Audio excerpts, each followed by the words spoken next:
Today, we're going to break down one of the most successful movements in human history. But we're not looking at it through the lens of theology. Nope, we're looking at it through the lens of pure strategy. I mean, really think about that. It's a question any founder, any leader, any visionary has to face. When you have an idea that completely challenges the way things are, how do you even get started? Well, in 7th century Mecca, the Prophet Muhammad's approach was completely counterintuitive.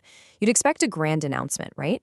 Instead, his mission began with 3 full years of careful, quiet, and private outreach. And let's be clear, this wasn't about hiding. This was a totally calculated first step.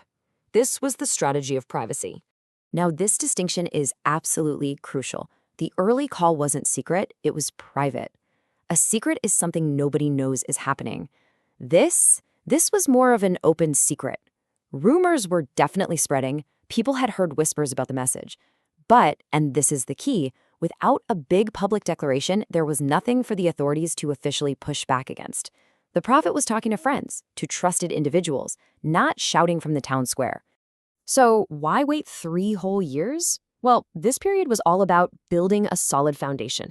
It gave him time to gather a core group of committed believers without immediately triggering a massive backlash. You know, these early converts were often from the lower classes, people who didn't have much to lose by shaking things up. They had time to really learn the message, to let their faith grow strong, and to become the future leaders of this new movement. It was like a spiritual and strategic boot camp. Okay, so after 3 years of building this core, the time came to shift gears. It was time to take the message to a much wider audience. It was time to go public. But even this wasn't just a sudden free-for-all. It was a really methodical 2-stage launch. First, he gathered his closest relatives, his own clan, the Banu Hisham, for a meal. This was a direct pitch to his inner circle. And only after doing that did he move on to stage 2, a public declaration to the entire city from a famous hill, Mount Safa. So imagine this. He's standing on that mountain, and he doesn't start with a big sermon. He starts with a question designed to establish his credibility. See, he was already known throughout the city as Al-Amin, the trustworthy one. So when he asks this, he's basically saying, look, you all know my character. You know I don't lie. Are you going to trust me now on something far more important? And of course, they all agreed. He had their trust. And once he had that trust, he hit them with the core of the message. And wow, it was a message of radical personal responsibility. He told his closest family members, even his own beloved daughter Fatima, that their family name and his love for them couldn't save them. No, each and every person was responsible for their own salvation. As you can probably guess, this kind of public message created immediate conflict, and that led directly to a major confrontation and the need for some serious protection. You have to understand, in the tribal society of Mecca, you couldn't just attack someone. Every single person was protected by their clan and its chief. The prophet's protector was his uncle, the powerful and respected Abu Talib. So the leaders of Mecca went straight to him. They tried to shut the whole movement down by using the existing power structure. And the choice they gave him was stark. It was brutal. The pressure they put on him was immense.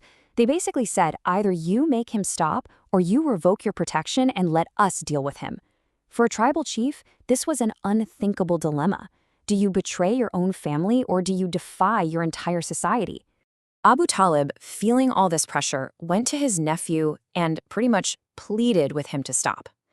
And this was the prophet's response. It was absolute. There was no room for negotiation, no compromise. This was his mission, and he was going to see it through or die trying. In seeing that unwavering, unshakable conviction, Abu Talib made a choice that would change history. He stood by his nephew. He chose family and principle over politics and pressure, promising his protection no matter what it cost. That decision, right there, was the shield that allowed the new Muslim community to survive the intense persecution that came next. And this whole situation with his family brilliantly illustrates a core theme of this new movement. Just look at his 4 uncles, all sons of the same man. One becomes a celebrated martyr, another becomes a respected companion. Abu Talib, his greatest protector, never actually converted, but earned immense respect. And then you have Abu Lahab, who became his fiercest enemy, the only person cursed by name in the entire Quran. The message couldn't be clearer. It's not about your bloodline, it's about your actions and your faith. So, this early story of protection and conviction, it's just one piece of a much larger puzzle. If we zoom out, we can actually see how this whole approach evolved over the prophet's lifetime into a really adaptable framework. Scholars have outlined these 5 distinct stages of what's known as the dawah, or the call to the faith. And what's fascinating is that each stage was a legitimate strategy that was perfectly adapted to the community's circumstances at the time. It all started with that private call we talked about. Then it moved to a public call, preaching with patience even while being persecuted. When they were attacked, it shifted to defensive fighting. Once they had political power, the priority became treaties and diplomacy. And finally, it became an open call to any power that stood in the way of the message. This shows a pragmatic, evolving strategy, not some rigid one-size-fits-all plan. So, at the end of the day, what can this ancient blueprint for change teach us now? It shows that launching a world-changing idea isn't just about having passion.